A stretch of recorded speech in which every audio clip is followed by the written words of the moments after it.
Hello everyone, Radhe Radhe. आपका मेरे YouTube channel education कीड़ा 133 में स्वागत है।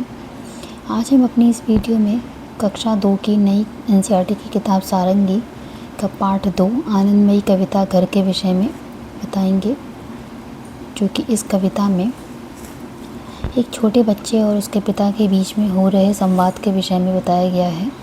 जिसमें एक छोटा बच्चा है, वो अपने पिता का इंतज़ार करता है और उसके पिता जब शाम को काम से वापस आते हैं तो अपने पिता से घर के विषय में बात करता है। और क्या बात करता है वो इस कविता के माध्यम से समझाया गया है कि वो बच्चा अपने घर के विषय में अपने पिता से बात करता है। जैसे वो अपने पिता से प्रश्न पूछता है कि पापा क्यों अच्छा लगता है अपना प्यारा प्यारा घर। वो अपने पिता से कहता है कि पापा हमें अपना ये प्यारा घर क्यों अच्छा लगता है। घूम घाम लें खेल खाल लें नहीं भूलता लेकिन घर। वो कहता है कि पापा हम कहीं भी घूम घाम लें या फिर कहीं भी खेल लें, लेकिन हमें हमेशा अपना घर ही याद आता है। फिर वो आगे कहता है, नहीं आपको लगता पापा है माँ की गोदी सा घर। वो कहता है कि पापा आपको नहीं लगता कि जैसे हम मुझे अपनी माँ की गोद में जाकर के अच्छा लगता है, वैसे ही ये घर भी मुझे अपनी माँ की गोदी के जैसा लगता है। प्यारी प्यारी ममता वाला सुंदर सुंदर न्यारा घर।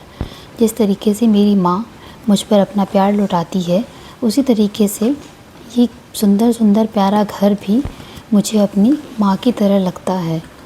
फिर आगे कहता है बच्चा कि थककर जब वापस आते हैं कैसे बिछ बिछ जाता घर। वो बच्चा कहता है कि पापा जब भी हम लोग कहीं से थक कर घर वापस आते हैं तो घर आकर बहुत अच्छा लगता है। खिला पिला आराम दिलाकर नई ताजगी देता घर।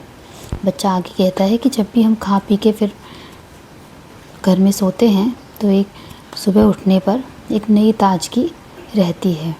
इस तरीके से ये कविता ख़त्म होगी और बच्चों को भी ये कविता कई बार हम उचित हाव भाव के साथ करवाएंगे।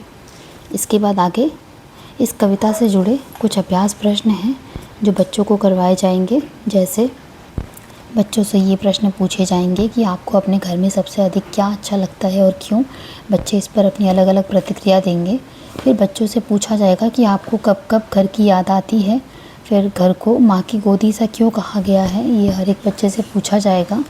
फिर आगे बच्चों से प्रश्न पूछा जाएगा कि कोई ऐसी घटना सुनाइए जब पूरे परिवार ने साथ मिलकर जैसा कोई काम किया है। ये प्रश्न बच्चों से पूछे जाएंगे, अलग अलग बच्चों की प्रतिक्रिया जानेंगे।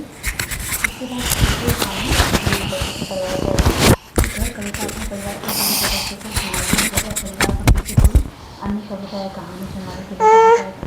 इसके बाद अपने परिवार के लोगों से बात करके पता कीजिए और लिखिए। ये प्रश्न होगा कि आपकी बहन माँ की बहन को क्या कहते हैं, आपकी माँ के भाई को क्या कहते हैं, आपके पिताजी की बहन को क्या कहते हैं, आपके पिताजी के भाई को क्या कहते हैं। ये सब बच्चों से पूछा जाएगा।